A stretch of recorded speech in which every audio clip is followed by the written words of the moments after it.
Hello, Ninth Age community, and hello, YouTube. This is Charles with Evershed Gaming, and I'm bringing you another Ninth Age battle report. So, just this last weekend, I attended one of my favorite tournaments in the Midwest, Strength in Numbers. Jeff Parkhurst runs this tournament. It's an ETC-style team event, so it's loads of fun.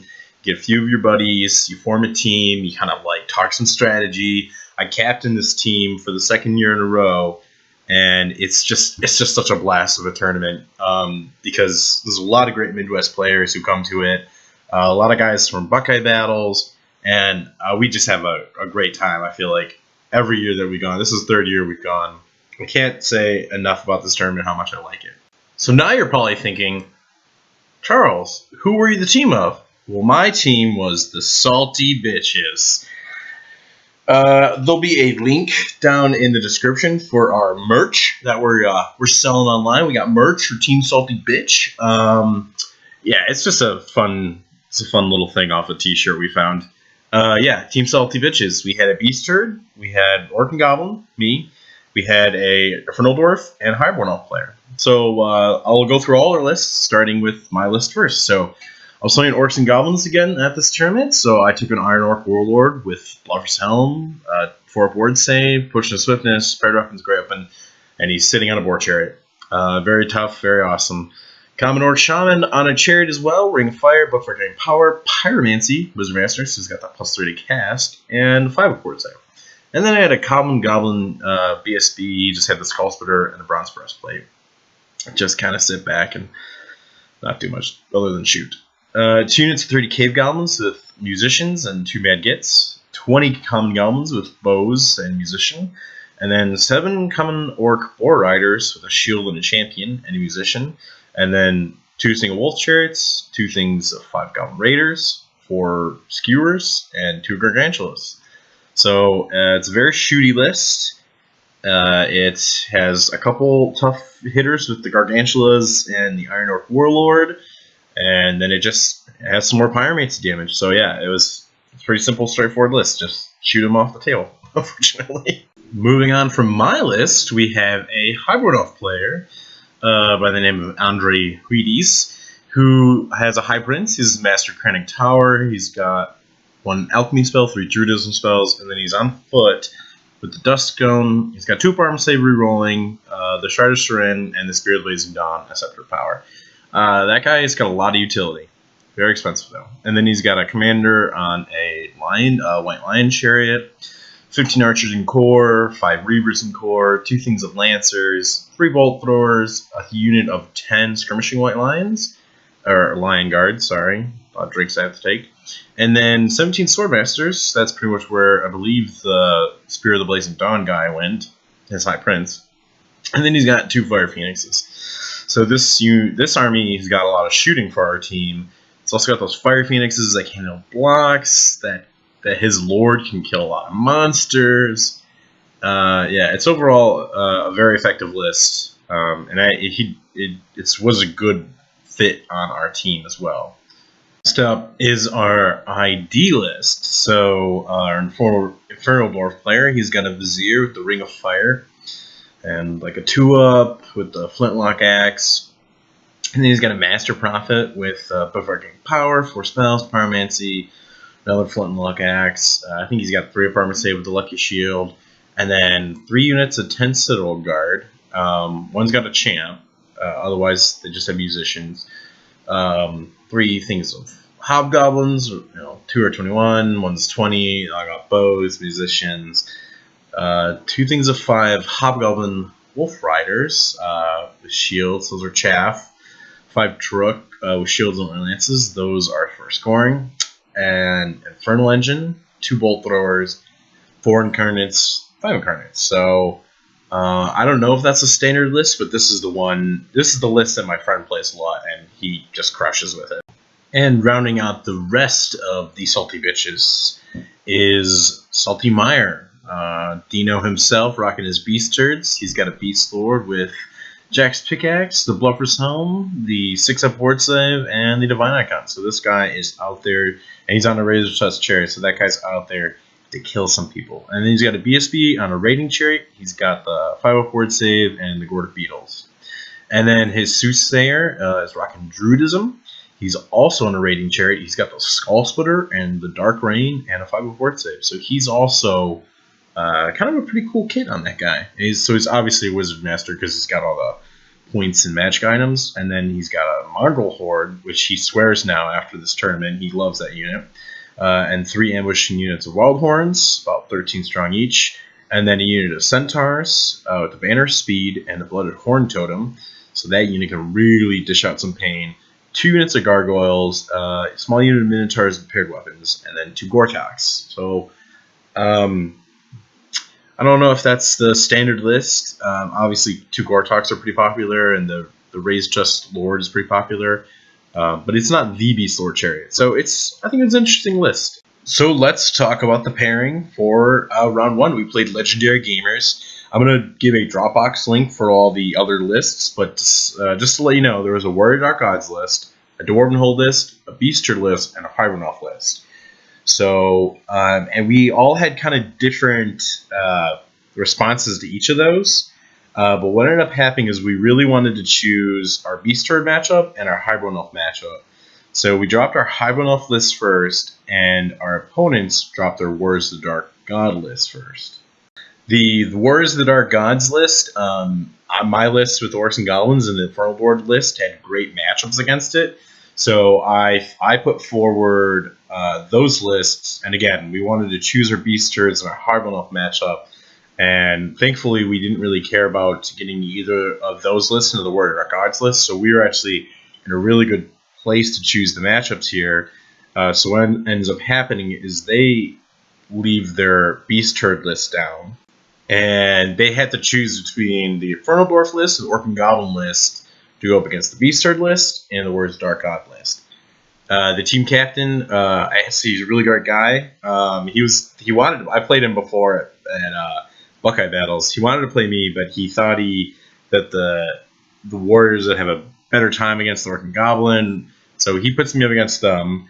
The Infernal Dwarves on our team plays their Beast Herds.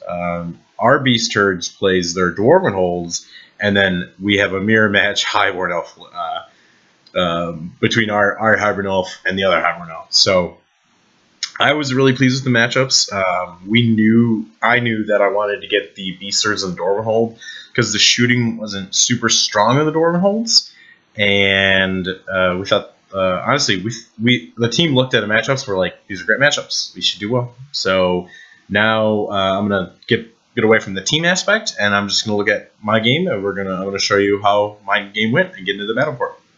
Another cool thing we do at Strength in Numbers is the team captains get to pick different deployments and different objectives. We just play the normal objectives out of the rulebook and the normal deployments. So there's four objectives, 4 deployments.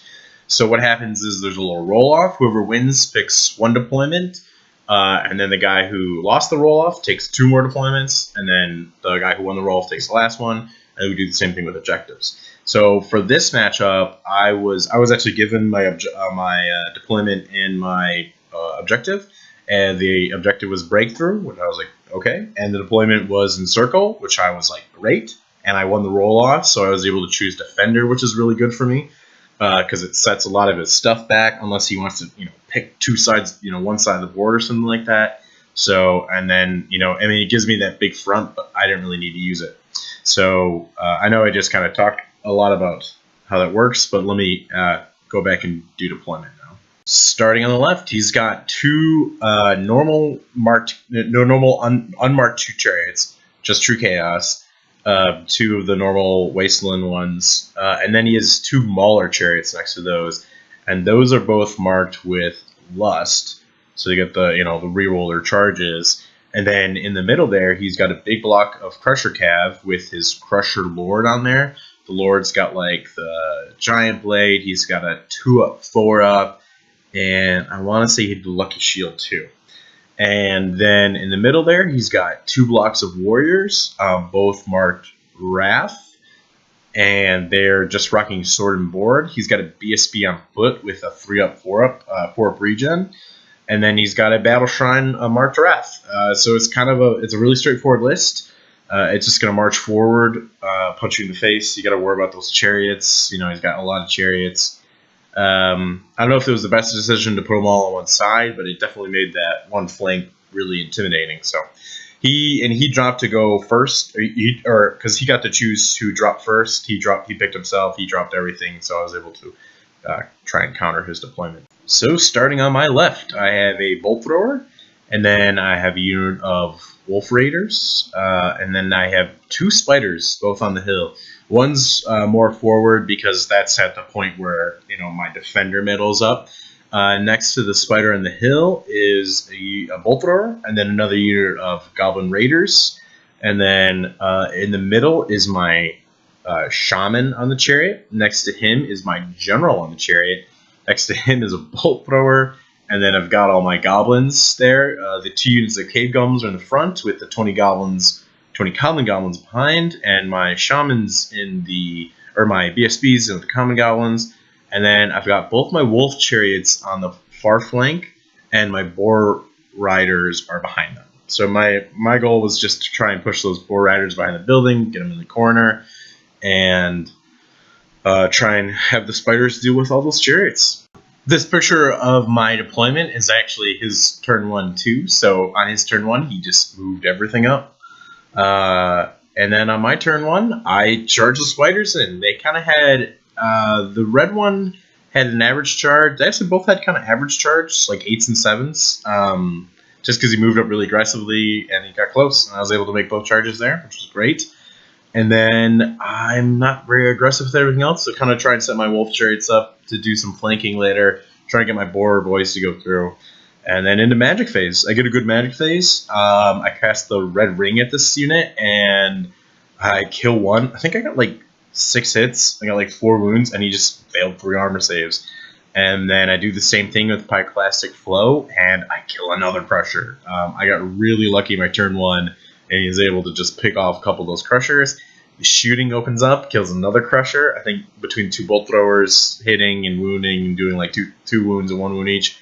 And then I also shoot my bows, and I get rid of the lucky shield on the Lord. So I'm in a really good place to do some more damage to those guys. Close combat goes really well. My green spider gets its venom surge through, and it just kills the leftmost chariot outright, and then it's able to overrun into the flank of the other chariot. And between the 2 spiders, they finish off this chariot too. The green spider again overruns, and then he gets into the flank of that Mauler chariot, and then my red spider just reforms. So this is the start of Warrior of the Dark Gods, turn 2. I chaffed the 1 Mauler chariot up the last turn just in case the combat went bad. He goes into the wolves. I'm okay with that. He pushes up his crushers again because he's like, gotta get combat, gotta get them to do something. And then this is how the rest of it looks. He moved up as far as he could with his warriors too, because I can't do any damage to them with my shooting because he's got hard target from the battle shrine and MR2. So pretty much all my damage, can't really do anything. The Mauler chariot they went into the Goblin Raiders, smashes them no problem, and he turns to kind of face the spiders, and then my spider does 3 wounds to his chariot, which I thought was pretty good against that 2-up armor save. It flees, I pursue, and I go into the other Mauler chariot. And this is the start of Orcs and Goblins turn 2. I chaffed the Crusher Knights with the Goblin Wolf Raiders because I have a lot of shooting I still do at that block. And then I kind of I start picking on the warriors and everything, and I don't really do too much. I do a classic flow, I think the 2d6, and I sneak a couple wounds, through the armor and the ward save. And then in close combat, the spider takes a bunch more wounds. I think he takes another 2 or 3 wounds. And he's up to 6 wounds now, so fortunately he's given half points up, but we beat the Mauler chariot, and we overrun it. And we also catch that other Mauler chariot, which was awesome. Warriors of the Dark Gods, turn 3. He charges the Goblin Raiders. Doesn't really have a choice, I feel like. I guess he could have turned or moved the Lord out, but there's just so much shooting. He can't really, stand there and get shot, which unfortunately I'm set up for a really good counter charge with my Lord now. But yeah, what's he going to do? I mean, I feel bad for the guy. It was really just, he lost so many crushes too early on, I feel like. And then That's where they overrun. Actually, let me go back. The rest of his troops, unfortunately, he felt like he was in a hard place with those spiders kind of blowing through all those chariots, which he really is. He turns the block closest spiders to turn and face that threat. And then he moves forward with his other block and his shrine a little bit. But unfortunately, now he's splitting his forces. Orcs and Goblins turn 3. My Iron Orc Warlord charges the flank of his Crusher unit. And then this is how the rest of the battle looks. My boys have finally snuck around that building and are kind of going to get tucked in that corner. I've got the Wolf Chariots really set up for a counter charge if he wants to come in. I still got my Mad Gits ready to rock out too. And then, yeah, I've got my Iron Orc Warlord in a great place who's in the flank of the Crusher Lord. And then my spiders are just kind of coming around. The green one's, really been weakened. It's only got 2 wounds left. But, if I can get it into the flank or in a good spot, like it can really do some good damage still. And I'd still risk charging into that block of warriors even. That's a good pick of my Boar Riders going past the building. And then in combat, I really don't do that much shooting, but in combat, I do 2 wounds to his lord with my lord, which was great. Actually, my lord does 1 wound with a great weapon, and then the orc on top does 1 wound too. So that was great. That's just the orc doing 1 wound was hilarious. Where's the Dark God? Turn 4. He charges the. I think he charges this unit where the shrine makes it in with both of his units, and as you can see, the warriors took 2 Mad Gits to the face basically, and they lost like 9 guys just went up in smoke, which is pretty rough. So, and then this is how the rest of it looks. Unfortunately, since those warriors failed that charge, they're about to get flank charged by my Wolf Chariots, and then his block of warriors that's kind of looking at the spiders, it just kind of moves a little bit closer to his battle shrine that's in combat. He doesn't really want to fight the spiders. So the battle shrine does pretty well. It crushes a bunch of goblins. They stick though. That's steadfast 9. So, and then in combat, I can't do another wound to his lord. So it ends up being a push, a banner versus a flank, and he's able to reform, which is really good for him. Orcs and Goblins, turn 4. I really don't have too many options. I charge. Well, I mean, I'm just kind of cleaning up at this point. I felt like I put my spider into the forest, which I thought was a great idea because if he wants to charge it, he doesn't get ranks. I think I can still win that combat. Put the chariots in the flank of those warriors. We get flaming swords up in the match phase, which is nice. Release my Mad Gits onto the battle shrine, do a few wounds there, and then the Wolf Chariots have no problem just mopping up those warriors with impact hits. The shrine does much more wounds, but we stick. And then, gotta hand it to my Warlord. He kills the Chaos Warlord. I was very proud of him. I think he does a wound here too, and he probably won by 1, but I probably made my break test. So. And then I missed his whole turn 5, but it's not like he had really much to do. He charges my spider. He does a few wounds, but I stick. And then it's really just, unfortunately, mopping things up. The Wolf Chariots come into the flank, and they kill a Battle Shrine. And then at that point, we didn't even go to a turn 6 because my opponent's like, yeah, I'm not worried about the spiders killing these guys, because I put 1 spider in the rear, and it's like, yeah, these guys are dead. So we just called it right there. So yeah, this was a fun game. It was a fast-paced game. I got done really early because, I mean, his list is, really just has 2 phases it plays in. The movement phase and the combat phase, because there's no shooting, there's no magic. Which in the combat phase, it should be wrecking things. I just got some really good charges early in the game, and then I just got some really good kind of matchups. I feel like it made sense for him to drop everything before the game started to get turn 1. But then it really let me kind of pick how I was gonna pick apart his army with different units. So yeah, I don't know. It's kind of a catch-22 because obviously you don't want my army to go turn 1 against you and get that extra round of shooting him. So This was a fun list. Let me recap how the rest of my team did too. So round 1 summary for Salty Bitches versus Legendary Gamers. This was a really good round for us. The only loss we had was our Beast Herd player, and he still was able to hold on to 4 points because he kept the objective, which was great. The Hybrid Elf was looking really close. I got to watch a lot of this Hybrid Elf game because I got done so early, and it was looking like really close, and then like some small minor things popped up, and that just pushed it over the edge for our Highborn Elf player. So that was really good. And then both me and the Infernal Elf player, I think we just had good matchups, but then just some great luck in the beginning of our matchups. Because both of our lists need to do a lot of shooting in order to beat the 2 people we played against. And then in the tournament, in this tournament style, you can only get 60 points possibly in every round. I know ETC there's a cap always per rounds, but then I think some of the last rounds you can just get as many points as possible.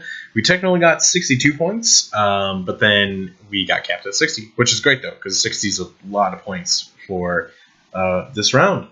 So yeah, thank you for watching. I hope you guys enjoyed this. Let me know if you guys enjoyed this in the comment. I thought this would be a really fun way to do these battle reports and tell the story of this tournament. I think we still might get together and do some kind of a podcast and talk about everything. Because we love this tournament as a team so much. We won last year, so we're the defending champs this year. So you'll see if we hold on to the title. And yeah, it's just it's a great tournament. Let me know if you guys like this. If this helped you kind of get a good grasp of what happened. Again, I'm going to put the armies in the Dropbox link for all the armies in the description so that you can hopefully kind of, when I'm telling you guys about how we got the matchups, you guys can look in the folder, look at the armies and be like, oh yeah, that is a good matchup, or oh, why would they have chosen that matchup? Let us know. But thank you for watching. It's been so much fun. So happy to make another battle report. It's been ages since I made a battle report. I hope you enjoyed it. Have a great day. Bye.